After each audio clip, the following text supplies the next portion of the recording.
It's the Happy Families podcast. It's the podcast for the time-poor parent who just wants answers now. I think the most magical part of an apology with a child is just their absolute 100% forgiveness. They have a capacity to forgive like no one else. Yeah.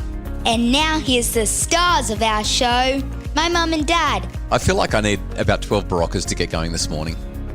Well, I don't know what your problem is. I've got my period. For goodness sakes, how can you blame Barocca? Maybe that's why I need the 12 Baroccas. Because of what's happening in our family, because of where you are right now. Hello, this is Dr. Justin Coulson. Feeling a little bit shabby, but doing the best that I can this morning. I'm the founder of happyfamilies.com.au, and damn it, we will have a happy family today. If it's the last thing that happens, we will be happy. I'm here with Kylie, my I don't know what to say. I was going to say, I'm going to get in trouble for it, my menstrual wife. Hey, look, it's a part of living, isn't it? Mum to our 6 kids. Perimenopause? Do you think that's what I'm suffering from? Yes, I think that might be. We need to talk about some important things. Now that we're in our home and have been for about a week and we're feeling a little bit more settled, maybe that's why we're tired. It's been a lot. The last few months, the last couple of weeks in particular, it's been a lot. Do you see end in sight? No, because... Of it ever being not a lot? There is 6 children in our family. Today's podcast topic, let's just get on with that instead of complaining about how tired we are, how overwhelmed, how exhausted, how we are. Today's podcast, we're going to share 5 phrases that will help to transform your relationship with your child. 5 phrases that will help to transform your relationship with your child. In fact, I just thought of a 6th one.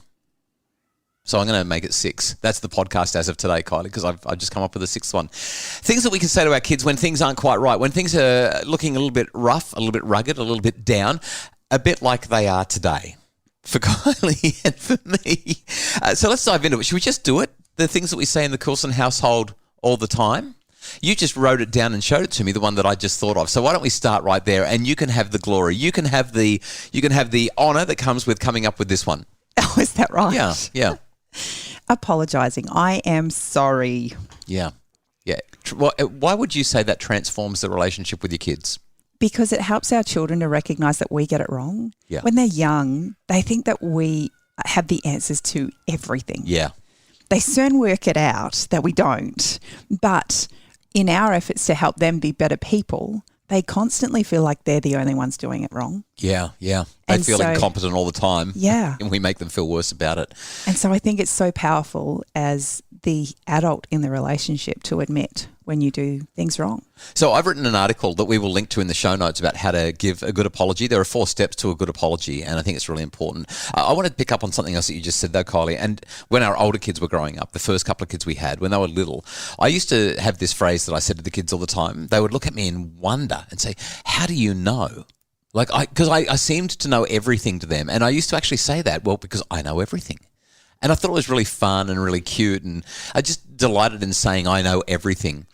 But after I'd been doing that for a number of years, I discovered, or I realised, recognised, thought about it and figured it's not a great lesson to teach the kids. Number one, they're going to figure out one day that I don't know everything, and that's going to be a horrible day for us all. But more to the point, what am I teaching them about themselves other than that they are inferior compared to the one who knows all? I just felt like it was setting them up for failure as much as it was setting me up for failure. And so I stopped saying I know everything. I don't want the kids to think that I know everything. I want them to see the joy that comes from figuring things out. Well, once they work out that you don't know everything, their teachers do. Yes, yeah, that's right. Yeah, I hate it when the teachers apparently know more than me, especially about things that I'm well qualified in. Anyway, I'm sorry is a phrase that will transform your relationship, and it just feels good. Let's be honest. I mean, I know no parent really wants to have to apologise to their kids, but it feels really good when you sit down with your kiddo and you say, "I'm sorry, I got it wrong, I didn't know, I this or that." It draws them closer to you. It draws you closer together. I think the most magical part of an apology with a child is just their absolute 100% forgiveness. They have a capacity to forgive like no one else. Yeah. And it is so beautiful to see it given. I'm going to say humbling, because we make so many messes. We make such a mess of it. Yeah, it's just, that's a really good word. It's really humbling when you know you've just stuffed it up so badly, and you see the look in their eyes and you feel their love and know that it's going to be okay. So here's the second phrase that I think can help you to transform your relationship with your child. We spend so much time telling them what to do. And what I have found and practiced, and you've seen this happen, especially during the mornings in our home, is there's a question that I ask the kids. It's a phrase that I use all the time as they're getting ready in the morning to change the way this happens. And I'm going to potentially embarrass myself here and put us both on the spot. What phrase do you think that I'm referring to? Oh, it would be, how can I help? Oh, thank goodness for that. I've actually said it and been heard. I was worried that you were going to look at me blankly and say, I don't know, you don't talk in the mornings. Yeah, how can I help? Instead of correction and direction, the question, how can I help, shows the kids that, hey, I'm on your side and I'm here to connect with you and guide you and work with you rather than just tell you what to do all the time. And I believe that it transforms the relationship. You do it with me all the time as well. And it's so wonderful to recognize that you can see that what's happening right now is difficult, but you're not presuming to understand or know what it is that I need. That's the critical thing here. As parents, we often think we do know what's going on. We feel like we understand and we know what needs to be done to fix it, but it does our children no good for us to make it all better. The benefit, the growth, the development for our children comes as they figure out the answers with our gentle support. As we say, how can I help? Or where to from here? Or what's next? Or what do you need? That shifts. Do you know what it actually does? When I do it to you, when I do it to the kids, it doesn't matter. What it does is it shifts the focus, the sense of self-efficacy. It's about you doing it, not me doing it. It's an empowering thing to say. Yeah. Well, the thought that came to my mind is it allows me to have a voice. Right. You're not presuming that what I actually need in this moment is blah, blah, blah. You're actually recognizing that you don't see it all. You don't know it all. And while you think that, making my lunch is what I need, what I actually need is you to help me find my socks. Right. Yeah. How can I help? I love it. The third one, just before we take a quick break, this one's a really short one. It's one that I picked up from my mum when I was a kid. Mum used to say this to me all the time. I would say that it transformed our relationship in a kind of a negative way initially, but as I've gotten older, I've seen the wisdom in it and it transformed me as well. Do you know what my mum used to always say that drove me crazy that we now say to our children constantly? There's a few. Right. Well, this one's in particular, especially when the kids are whinging and whining and saying, I can't do it. Oh, can't means don't want to. Yeah, can't means don't want to.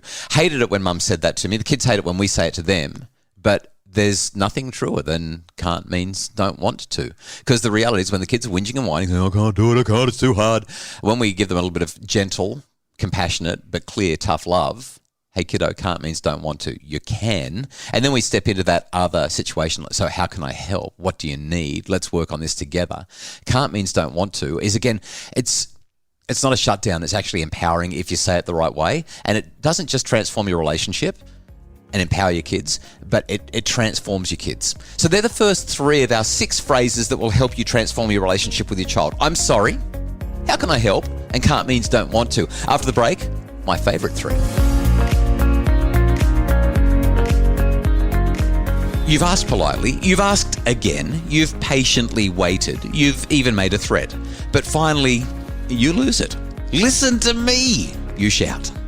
In the practical webinar, The Screaming Spiral, you'll learn the top reasons why your child isn't listening, and you'll get pro tips and strategies to get them to hear without yelling. Available on the Happy Families webshop now. It's the Happy Families podcast, the podcast for the time poor parent who just wants answers now. Am I smiling or not? We are transforming our relationships with our children. What do you mean? Are you smiling or not? What did I miss? I'm so focused on helping people make their families happier in a time-poor, solution-oriented way. Yes. Last week we talked about the fact that if you just fake smile, you could tell. And you did your whole thing. Am I smiling or not smiling? Right. Yeah, that's right. And you weren't looking at me, so I was wondering, was I smiling when I said the tagline or not? You're smiling now. I can tell that. I mean, I'm looking at you, but I could tell even with my eyes closed that you're smiling because it makes you feel happy, doesn't it? We're talking about ways that we can transform our relationship with our kids by just uttering, memorizing, practicing specific phrases. We would love to know your phrases, by the way. Send us a voice memo, podcasts@happyfamilies.com.au. All you have to do is open up your phone, go into voice memos. It can be a 10-second message or less. Just say, hey, Justin and Kylie, here's the phrase that I use all the time that transforms my relationship with my child, and then let us know what that phrase is. I think that we should do a follow-up podcast with everybody else's phrases. Can you send that through, a voice memo, to podcasts@happyfamilies.com.au? We'd be stoked to hear from you. Phrase number 4. This is one of my favourite ones. Don't use it often, but I use it in times where it really counts. So the kids are having a hard time. Maybe they've blown it. They've done the wrong thing. And I love to say to them, you matter to me much more than this matters to me. You matter to me much more than this matters to me. It's kind of a follow-on from that idea that we've shared on the podcast before, that people matter, things don't. So when the kids have blown it, when everything's going wrong, when emotions are hostile and hot and everyone's in a tiz, I just like to pull it back and say, do you know what? This relationship is far more important than the issue. We'll deal with the issue later. Let's just focus on the relationship right now. Can we be in a good place together in this relationship? I've said it to you. Said it to the kids, and it's a really important, I think, reset to help us to focus on what matters most. Because the stuff that we're all fighting about and worried about and dealing with, it'll go away. Eventually, we'll work through it. The relationship has to endure, and so the relationship has to come first. I love it. Number 5. Okay, the 5th one is related to my idea that you've got to love the hills. So if you're new to the podcast, you might not know this, but I love cycling. I've been riding bicycles for a long time, and I love to jump on my bike and go for long rides, especially up big hills. But a lot of people don't like hills. A lot of people cry and complain and whinge and moan about hills because riding up hills is hard. But when you ride up hills, you grow, you develop, you're strengthened, you become a stronger cyclist. And the view at the top, when you get through that hard thing, it's always worth it. And so what I love to say to the kids is, you got to love the hills, but I always add to it, I believe in you. You've got this. It's that sense of, I believe in you. You've got this. You can do this. You got to love the hills. The hills make you strong. I think that's one that the kids probably hate more than they love, but hopefully in time they'll recognise, just like you have with your mums. Can't means don't want to. They'll recognise and see just how powerful that is. Yeah, yeah. And the last one, no surprises. I love you. Yeah. Well, that's got to be said all the time, but the times where it is the most impactful are the times where we add those 3 special words on the end. No matter what. Yeah, yeah. And saying I love you no matter what, particularly at times where it feels like a child is particularly unlovable, which is most days in most families from time. Do you know what I mean? Like, the kids can kind of drive you crazy. When we sit down with them, especially after a challenge, and we say, kiddo, you know that I love you, but I need you to know I love you no matter what. There's just something powerful. There's something unconditional. The acceptance that comes along with that is incredibly powerful. I think the power actually comes, as much as it's for the child, I think it's actually for us. It's a connection with our hearts in a time where it's very easy to want to withdraw and kind of shun when the challenges are hard. It's a reminder for us to connect. Yeah. In that way. Yeah, I love that. Now, we've got these 6 phrases that will help you to transform your relationship with your child. Perhaps you've got others that you think we should know about. Please send them to us via a voice memo, podcasts@happyfamilies.com.au. We would be delighted to hear from you. I want to make one more point before we wrap up the pod today, Kylie, and it's that a lot of people might be going, oh, yeah, I can't remember them all. There's too many. How am I supposed to know how to say it? Why are those words important? I just want to emphasize it's not actually what you say. It's how you convey your feelings to your kids. It's that you say something and that you say it with warmth and compassion and understanding, forgiveness, whatever it needs to be. It's not so much the specific words that you say. You don't have to get the phrase right. You can be clumsy all over those words. But what's the intent behind what you're saying, and are your kids feeling it? That matters. That's what transforms the relationship even more than the words. Totally. You might have a word snickerdoodles. Right. And snickerdoodles just says something in your family. In our house, it's not even a word, it's an action. And the kids can see me from afar, and if I do this action, I just wiggle my ear actually with my hand. They know that it means I love them. I don't think I've ever seen you do that. Really? Really? You wiggle your ear? Well, I hold my ear. Yeah. And I just wiggle it with my hand. Kids used to do it with me when they were on the diving blocks for swimming carnivals. They hated getting up on those diving blocks. And I would stand at the other end of the pool and they'd look at me and I'd give them a little wiggle and they just knew that I loved them and that I was there for them. That's kind of like, I've got this thing with them where I squeeze them 3 times. If you get 3 squeezes, that means I love you. Yeah.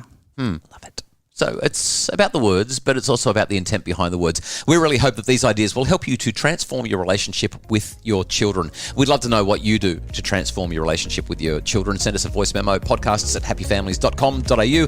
The Happy Families podcast is produced by Justin Rulon from Bridge Media. Craig Bruce is our executive producer. And if you'd like more info about making your family happier, you can visit us at happyfamilies.com.au. Tomorrow on the podcast, we're talking about the habits of healthy relationships.